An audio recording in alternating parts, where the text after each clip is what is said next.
નમસ્કાર.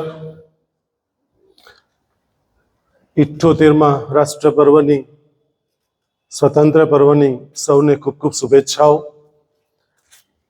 ગારડા કોલેજ પરિવાર તરફથી આજના આ સ્વતંત્ર પર્વ નિમિત્તે આપણા આમંત્રણને માન આપીને પધારેલા પરમ આદરણીય અને પરમ સ્નેહી એવા હિતેશભાઈ પટેલ. હિતેશભાઈનો પરિચય તો નેહાબેન આપશે, પરંતુ જે ગારડા કોલેજ સૌરાભજી બરજોરજી ગારડા કોલેજ નામથી સ્થિત અને 1964-65ની અંદર જેમણે ખૂબ મોટું દાન આપ્યું અને એમના નામથી શરૂ થયેલી પરાગજી કુંવરજી પટેલ કોમર્સ કોલેજ, એ એમના પરાગજી કુંવરજી પટેલ એ હિતેશભાઈના પરદાદા છે.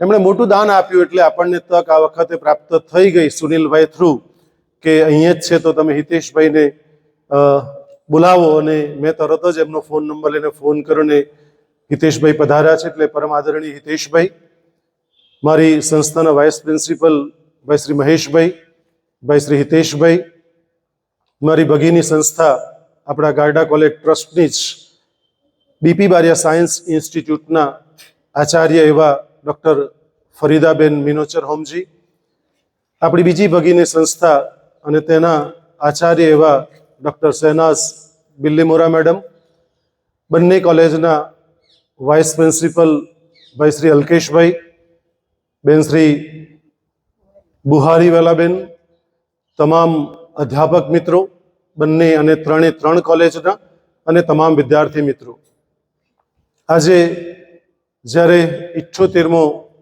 સ્વાતંત્ર્ય દિન ઉજવી રહ્યા છે ત્યારે એક કન્સેપ્ટ સાથે ભારત દેશ જઈ રહ્યો છે, અને તે છે વિકસિત ભારત. 1947થી 2047નું વિકસિત ભારતના તમે સૌ ઘડવૈયા જે વિદ્યાર્થી મિત્રો છે એ બની રહ્યા છો, ત્યારે હું તમને તમામને શુભેચ્છા પાઠવું છું.